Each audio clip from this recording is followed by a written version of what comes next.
இந்த அண்ணாமலையார் சாதாரண தெய்வம்னு நினைச்சிடாதீங்க. நான் கண்ட கண் கண்ட தெய்வம் இந்த அண்ணாமலையார். இந்த ஊர்ல இருக்கிறவங்க எத்தனை பேரு திருவண்ணாமலைக்கு போய் கிரிவலம் வரீங்கன்னு எனக்கு தெரியாது. அண்ணாமலையாரை பார்க்க போகணும்னு முட்டி மோதி அந்த கூட்டத்துல போறீங்கன்னு எனக்கு தெரியாது. ஆனா உங்களுக்கு அண்ணாமலையாரை பார்க்கணுமா? இங்க வாங்க, அவன் இருக்கான். அவனை பார்த்ததாலதான் நான் எங்கேயோ இருக்கேன். நான் போன முறையே சொல்லிருக்கேன், நான் வேற ஊரு பொண்ணு. அவனை நான் இங்க பார்த்தேன். அதனாலதான் இங்க வந்து அழ ஆரம்பிச்சேன். ஐயா, உனக்கு என்னையா தலையெழுத்து? இப்படி இருக்கியே, உனக்கு என்னையா தலையெழுத்து? உன்னை எப்படி எல்லாம் கொண்டாடுறாங்க, நீ எங்கெல்லாம் எப்படி எல்லாம் இருக்கிற? காஞ்ச மாலையில நான் என் சாமியை பார்க்கும் போது நான் எப்படி அழுதுருப்பேன். பிரதோஷத்துக்கு 7 மணிக்கு மேல பூஜை பண்ணி அது என்ன பிரயோஜனம்? நான் அந்த அன்பர்களை உண்மையிலே தலை வணங்குறேன். தன்னுடைய வேலை பலு இருந்தா கூட அந்நேரத்துக்கு ஓடி வரும் பிள்ளைங்க நான் பார்த்திருக்கிறேன். ஒரு முறை 7 மணி நான் ஒவ்வொரு முறையும் வருவேன், இந்த வாசல்ல உட்காருவேன், கொஞ்ச நேரம் போய் அவங்க கிட்ட உட்காருவேன். அதோ அந்த அம்மா வருவாங்க. அந்த அம்மாவுக்கு தெரியும் என்ன, 1 வருஷமா பாக்குறாங்க அந்த அம்மா என்ன. அந்த அம்மா கூப்பிட்டு சொன்னீங்க, நிறைய பேருக்கு சொல்லியிருக்கிறேன். இந்த கோவில் சாதாரண கோவில் இல்ல, இங்க இருக்கிற தெய்வம் சாதாரண தெய்வம் இல்ல, இது பேசுது. இது பேசுற தெய்வம். பேசி பாருங்க, பேசுறான். இவனை இப்படி விட்டு வச்சிருக்கீங்களே, தினம் பூஜை பண்ணலையே, தினம் அவனுக்கு அபிஷேகம். அவன் அபிஷேக பிரியன். நீங்க எத்தனை வந்து கொட்ட வேண்டாம், காசையும் பொண்ணையும் பொருளையும் அவனுக்கு கொட்டாதீங்க. அவனுக்காகவே பூத்து குலுக்குது. இந்த மரத்துல பூக்களை எல்லாம் பார்க்கும் போது என் மனசு எப்படி பதிச்சது தெரியுமா? இந்த பூ மலர் அப்படியே மலர்ந்து குலுக்குது இந்த மரத்துல. அவன் தலை மேல காஞ்ச பூ இருக்கு. ஐயா, ஓ வளாகத்துல பூத்து குலுக்குற மலர்கள் உனக்கு மாலையா வந்து சேரலையே, மக்கள் வரலையே. அந்த இடத்துல நின்று அழுத. ஒரு நாள் என்ன நினைச்சேன்னு எனக்கே தெரியல. இன்னைக்கு எப்படியாவது இந்த ஊர்ல இந்த சின்ன சின்ன பிள்ளைகளையாவது கூப்பிட்டு இந்த பூஜையை பண்ணணும். சரி, சாப்பாடு போட்டா குழந்தைங்க நிற்பாங்க என் பிள்ளைன்னு நினைச்சேன். அப்ப என் பிள்ளை சின்ன பிள்ளை, ரொம்ப கை குழந்தை, 2த்தையும் இழுத்துன்னு சாப்பாடு செஞ்சு எடுத்துட்டு வந்துட்டேன். என்னுடைய அனுபவத்தை நான் சொல்றேன். 7 மணி வரைக்கும் கரண்ட் கூட இல்ல இந்த கோவில்ல. 7 கரண்ட் ஆஃப் பண்ணிட்டான் அண்ணாமலையார். அவர் நினைச்சதா கரண்ட் இருந்திருக்கலாம். அண்ணாமலையார் கரண்ட் ஆஃப் பண்ணிட்டாரு. எனக்கு ஏதோ ஒரு விஷயத்த சொல்லி தராரு. கரண்ட் ஆஃப் ஆயிடுச்சு. 7 மணி வரைக்கும் என் பிள்ளைகளை அந்த சாப்பாட்டோட உட்காந்து காத்துக்கிட்டு இருக்கு. 7 மணி வரைக்கும் அவங்ககிட்ட சொல்லிட்டே இருக்கிறத, நான் இங்கதான் இருப்பேன், என்ன பண்றியோ பண்ணு, என்ன பண்றியோ பண்ணு. நீ அவ்வளோ என்ன சோதிக்கும் போது நான் உன் பொண்ணு, எனக்கு எவ்வளவு பிடிவாதம் இருக்கும். இந்த பிடிவாதத்தை கத்து கொடுத்ததே நீதானே. இங்கதான் இருப்பேன். என் 2 பிள்ளைங்க இருட்டுல கொசு கடியில உட்காந்துட்டு இருந்துச்சுங்க, அழுதுகிட்டே. நானும் தளரல. 7 மணி ஒரு கட்டத்துக்கு மேல ஏதோ மன அழுத்தம். அவனை பார்த்தேன். இன்னும் நீ என்ன பண்றியோ பண்ணு, நான் ஒண்ணு தேடிதான் வந்தேன். நான் தேடி வரல. அது கூட இந்த ஊருக்கு நான் திருமணம் ஆகி வந்து, எங்க ஊருக்கு நான் வந்து 9 ஆண்டுகள் ஆகுது. இந்த 9 ஆண்டுகள்ல ஒரு முறை கூட இங்க எனக்கு சிவாலயம் இருக்கிறது தெரியாது. இத்தனைக்கும் என் வீடு இங்க இருந்து பக்கம் தான், நடந்து போற தூரம் தான். இந்த 9 ஆண்டுகள்ல ஒரு முறை கூட இங்க சிவாலயம் இருக்கிறது தெரியாது. இது உண்மை. நான் அவனை தேடி எங்கெங்கயோ போய்கிட்டு இருக்கிறேன். ஒரு 2 ஆண்டுகளுக்கு முன்னாடி என்னுடைய வீட்டுக்கு ஒரு இந்த ஆலயத்துல ஒரு பாடல் ஒளிபரப்புவாங்க. உண்டாமலை உடனுரை அண்ணாமலையார் அப்படின்னு அந்த என் காதுல ஒரு ஒலி கேக்குது. உடனே அக்கம் பக்கத்துல விசாரிக்கிறேன். என்னமா நீ இங்கதான் இருக்க, பக்கத்துல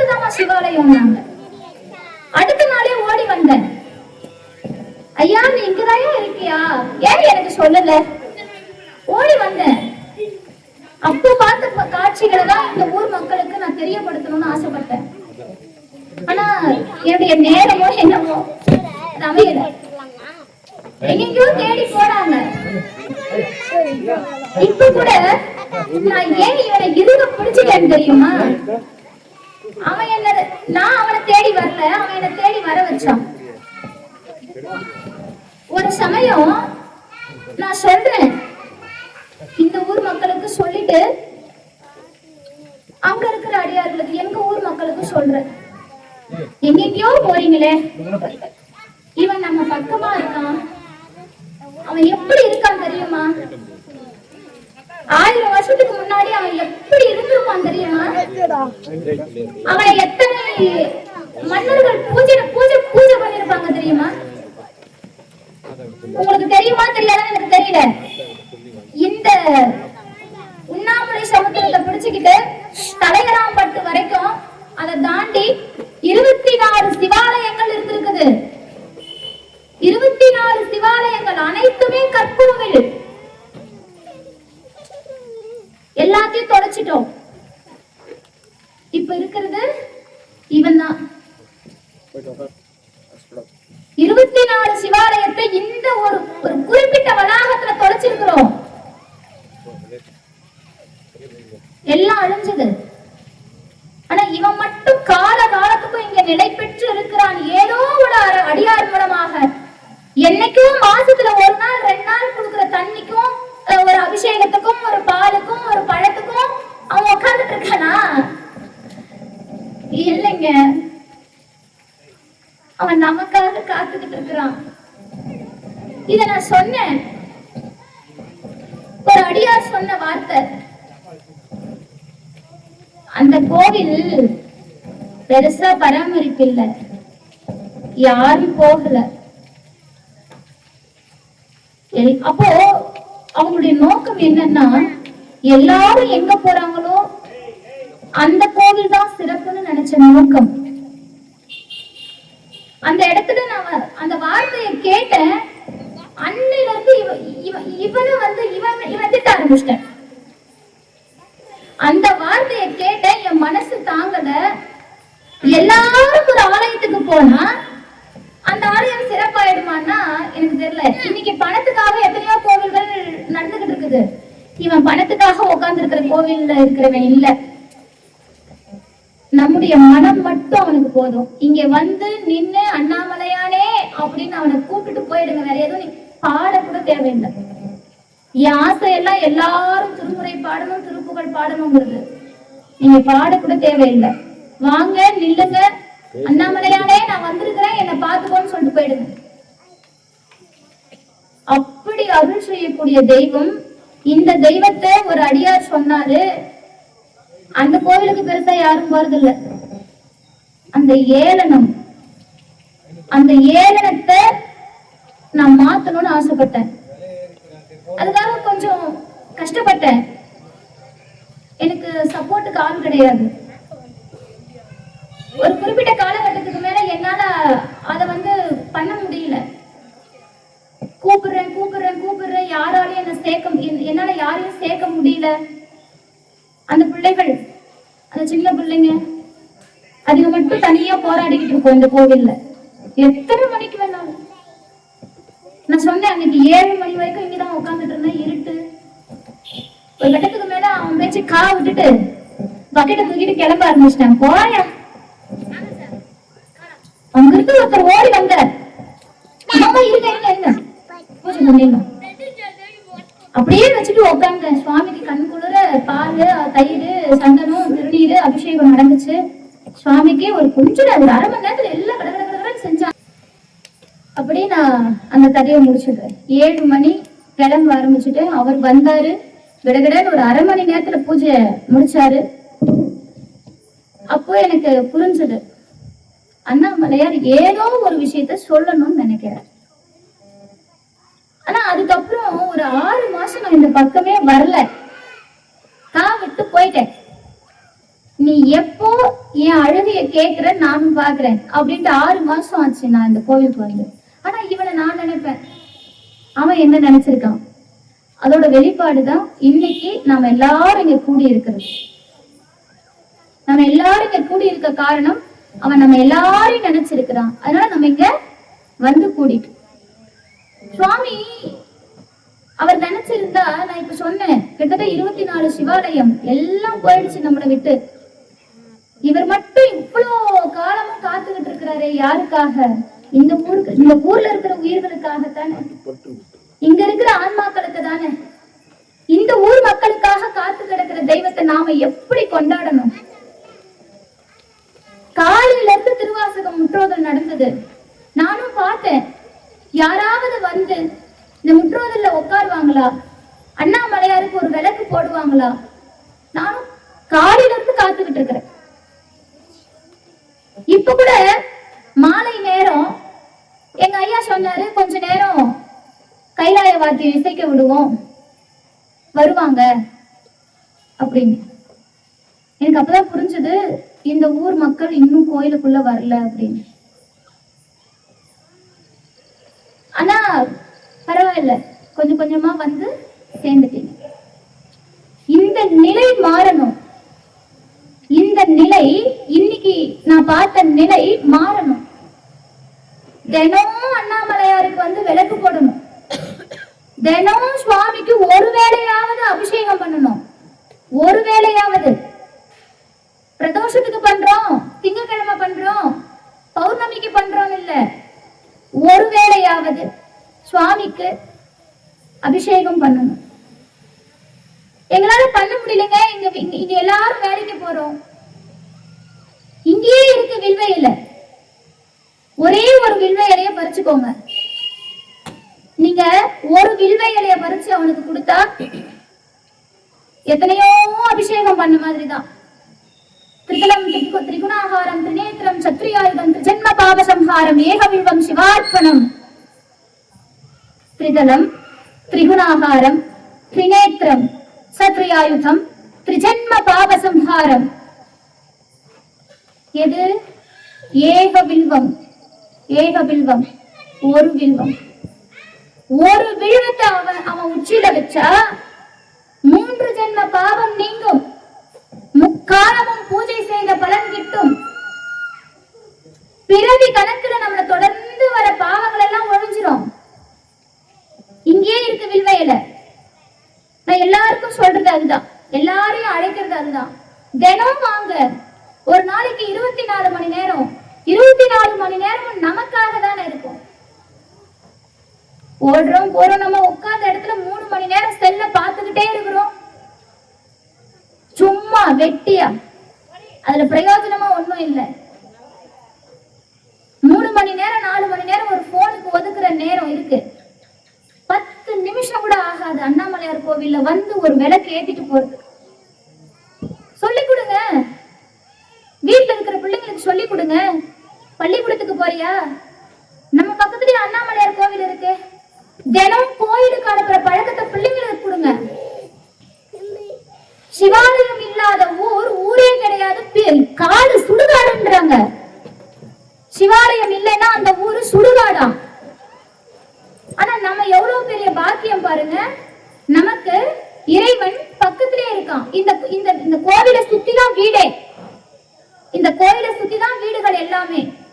நாம நினைச்சா தினம் போகும்போது அண்ணாமலையார பார்த்துட்டு போலாம். வேலைக்கு போறோமா, இங்க வந்து நின்னு எதுவும் பண்ணாதீங்க, கையெடுத்து கும்பிடுங்க. அண்ணாமலையாரே போயிட்டு வரேன். அவன் பக்கத்திலேயே திருநீர் இருக்கும், வச்சுட்டு போயிட்டு வாங்க. தினமும் பிள்ளைங்க ஸ்கூல் அனுப்புறீங்களா, அண்ணாமலையார் கோவிலுக்கு வந்துட்டு போக சொல்லுங்க. பக்கம் தானுங்கள, வீடு பக்கம் தானே இருக்கு. அதனால தினமும் இந்த ஆலயத்துக்கு வர வைங்க. சும்மா நாம அவங்க வரல இவங்க வரலன்னு பேசிக்கிட்டு இருக்கிறதால எதுவும் இங்க மாறாது. எதுவும் இங்க மாறாது. நாம மாறணும். நம்ம வீட்டுல இருக்கிறவங்கள கோயிலுக்கு அனுப்புங்க. வீட்டுல இருந்து ஒரு ஆண் வேலைக்கு கிளம்புறாரா, கோயில்ல போய் திருநீர் வச்சுட்டு கிளம்புன்னு சொல்லுங்க. குழந்தை ஸ்கூலுக்கு போதா அனுப்பி வைங்க. நீங்க எங்கேயாவது போறீங்களா, அனுப்பி வைங்க. இந்த ஊர்ல எத்தனை பெண்கள் இருக்கீங்க? வாரத்துல ஒரு வாங்க. 24 மணி நேரத்துல 10 நிமிஷம் அவனுக்காக ஒதுக்குங்க. இந்த அண்ணாமலையார் கோவில் எங்கேயோ போகும், எங்கேயோ போகும். நான் இப்பவும் சொல்றேன், போன முறை நான் சொன்னேன், இந்த கோவிலுக்கு அதிகமான கூட்டம் வரும்போது நான் பார்த்துட்டு போயிடுவேன்னு சொன்னேன். இப்பவும் சொல்றேன், என்னைக்காவது ஒரு நாள் இந்த கோவிலை நாங்க பார்த்துக்கிறோம் அப்படின்னு சொல்ற வார்த்தைய நான் கேட்கும் போது நான் இங்கிருந்து போயிடுவேன். நினைக்கலாம், இன்னொரு ஊர்ல இருந்து வந்து எங்க ஊர், இந்த ஊர், எங்க ஊர் கோவில்ல இதெல்லாம் சொல்லணுமா? எங்க ஊர் கோவில எங்களுக்கு பார்த்துக்க தெரியாதா? அந்த கேள்வியை அப்போது நான் என் செவிகளால் கேட்கிறேனோ, எங்க ஊர் கோவில நாங்க பார்த்துப்போம் அப்படின்ற கேள்வியை யார் யார் சொல்லி நான் கேட்கிறேனோ, அன்னைக்குதான் நான் எடுத்த முயற்சியில் வெற்றி பெற்று விட்டேன் அப்படின்னு அர்த்தம். அதுக்காக தான் போராடிக்கிட்டு இருக்கிறேன், அதுக்காக தான். ஏன்னா இது சாதாரண தெய்வம் இல்லைங்க. இது சும்மா ஏதோ ஒரு 10 வருஷத்துக்கு முன்னாடி, 20 வருஷத்துக்கு முன்னாடி நம்மளால உருவாக்கப்பட்ட சுவாமி இல்லை இவரு. 10 வருஷத்துக்கு முன்னாடி நம்ம அப்பாவோ இல்ல 20 வருஷத்துக்கு முன்னாடி நம்ம தாத்தாவோ கட்டின கோவில் இல்லை இது. இங்க இருக்கிற தெய்வம் 1000 வருடங்களுக்கு முன்பாக அமர்ந்த தெய்வம். கண்டிப்பாக ஒரு மன்னன் ஆட்சியில் இருந்த கோவில். இதை இப்படி விடக்கூடாது. அந்த கல்வெட்டுல வாலி சிவ பூஜை செய்யற மாதிரி இருக்கு, போய் பாருங்க, கல்வெட்டை பாருங்க. சுவாமி சதுர ஆவுடை, ஆவுடை சிதஞ்ச நிலையில தனித்து விடப்பட்டிருக்குது. சுவாமி சதுர ஆவுடை, அது சிதஞ்சிருந்தா கூட அப்படி விடக்கூடாது. வாங்க எல்லாரும் செய்யலாம். இந்த தெய்வம் என்ன கொடுக்கும்? நாங்க வந்தா என்னங்க கொடுக்கும்? எனக்கு என்னெல்லாம் கொடுத்துச்சுன்னு நான் சொல்லட்டுமா? இந்த தெய்வம் எனக்கு என்னெல்லாம் கொடுத்துச்சு தெரியுமா? எதையெல்லாம் நான் அடையவே மாட்டேன்னு நினைச்சு அழுதேனோ அதையெல்லாம் கொடுத்துச்சு இந்த தெய்வம். அதனால வாங்க, அவன் கொடுக்கறதுக்கு நமக்கு கை பத்த, அவன் கொடுக்கறத வாங்குறதுக்கு கை பத்தாதுங்க. அப்பேற்பட்ட தெய்வம் உள்ள இருக்கிறவன் வந்து பாருங்க, அவன்கிட்ட பேசி பாருங்க. உண்ணாமலை உமையாளுடன் உடனாகிய ஒருவன் பெண்ணாகிய பெருமான் மலை திருமாமணி திகழ மன்னார்ந்தன அருவித்திரள் மரளை முழவதிலும் அண்ணாமலை தொழுவார்வினை வழுவா வண்ணம் அருமே. அவனை பிடிங்க, அவனை பிடிங்க. எப்படி? சிக்கன பிடிங்க. அவன் நம்மளை விட்டு எங்கேயும் போக கூடாது, பிடிச்சு நிறுத்துங்க. அப்படி பிடிச்சிட்டீங்கன்னா அண்ணாமலையார் நீங்க நினைக்கிறத விட, இப்ப நமக்கெல்லாம் ஒரு ஆசை இருக்கும்ல, ஒரு கட்டமைப்புல இதை பண்ணிட்டு, இதை நடந்துட்டா என் வாழ்க்கையில இதை அடைஞ்சிட்டேன்னா போதும் அப்படின்னு ஒரு கனவு இருக்கும்ல. அது என்னங்க கனவு? அத மாதிரி 100 மடங்கு தரத்துக்கு அவன் காத்துக்கிட்டு இருக்கிறான். வாங்க வந்து செய்யுங்க. கோவில் உள்ள கோவில் வளாகம் முழுக்க குப்பை, அங்கங்க புத்து கட்டி இருக்குது, அங்கங்க செடி, அங்கங்க கவரு. வாங்க செய்யலாம், கோவிலை சுத்தம் பண்ணலாம். தினமும் சுவாமிக்கு விளக்கேற்றுற பழக்கத்தை கொண்டு வரலாம்.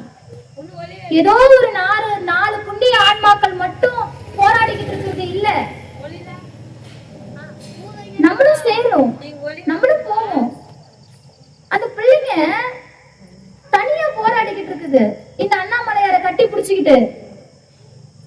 வாங்க எல்லாரும் வாங்க. இந்த ஊருக்கு அருள் செய்யவே 1000 ஆண்டுகளாக காத்து கொண்டிருக்கக்கூடிய அண்ணாமலையானை சிக்கன பிடித்து நம் பிறவி வினையை அறுத்து ஒழிப்போம். இறைவனை எப்படி பிடிக்கணும்? சிக்கன பிடிக்கணும். திருவாசகம் யாருக்கு வந்தது? நமக்காக வந்தது. மணிவாசகர் எதுக்காக வந்தார்? நமக்காக வந்தார். என் பெருமான் இங்கே எதற்காக அமர்ந்திருக்கிறார்? நமக்காக அமர்ந்திருக்கிறார். அப்பேற்பட்டவரை சிக்கன பிடித்து நான் வீடு பேறு அடைப்போம். இப்படி ஒரு அருமையான வாய்ப்பு இந்த இடத்துல என் மனக்குமுறலை எல்லாம் கொட்டிட்டேன்.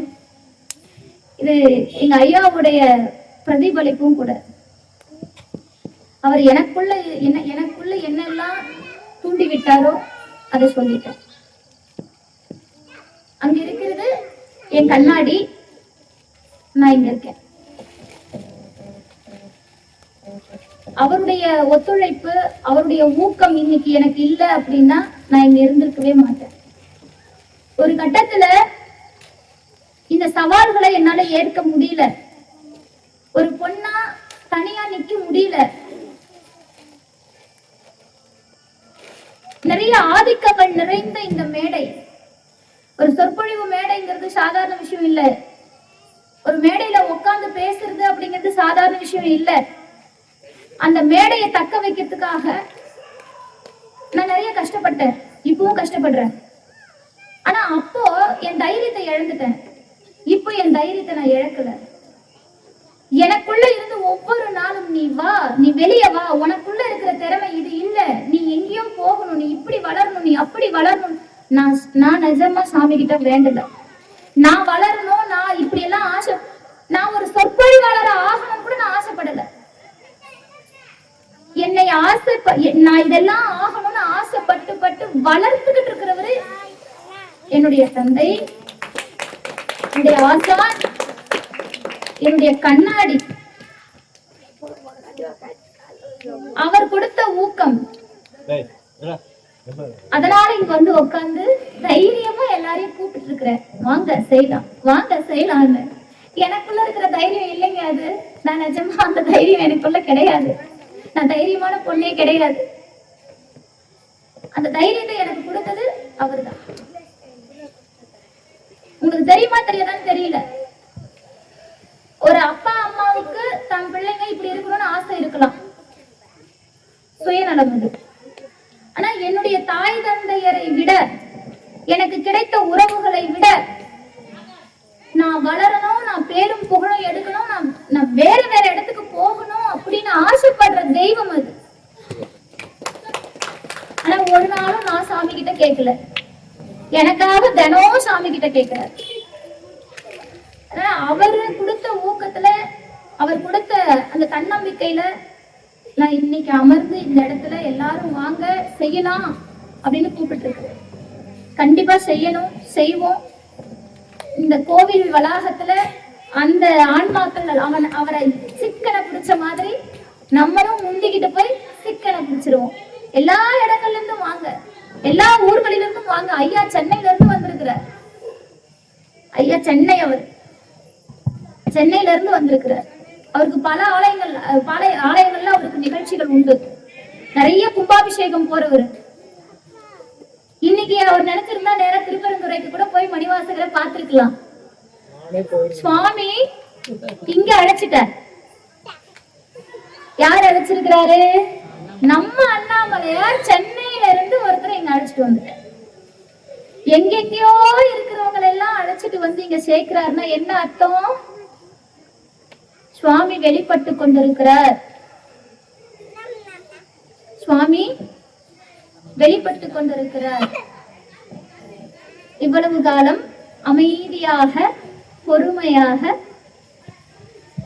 என் பிள்ளைங்கள்லாம் என்னை பார்க்க வர ஒரு நாள் வரும் அப்படின்னு காத்துக்கிட்டு இருந்த நாள் வந்துச்சு. அவன் பிள்ளைங்களுக்காக காத்துக்கிட்டு இருக்கிறான். நாம அவன் திருவடிய பிடிச்சிருவோம். உங்க எல்லாருக்கும் இறைவனை சிக்கனை பிடிக்கணும்னு ஆசையை தூண்டி இருக்கோங்கிற நம்பிக்கையில நிறைவு பண்ணிக்கிறேன். நம்ம பார்வதி ஆரூர் அமர்ந்த அரசே போற்றி, அண்ணாமலையம் அண்ணா போற்றி, கடலே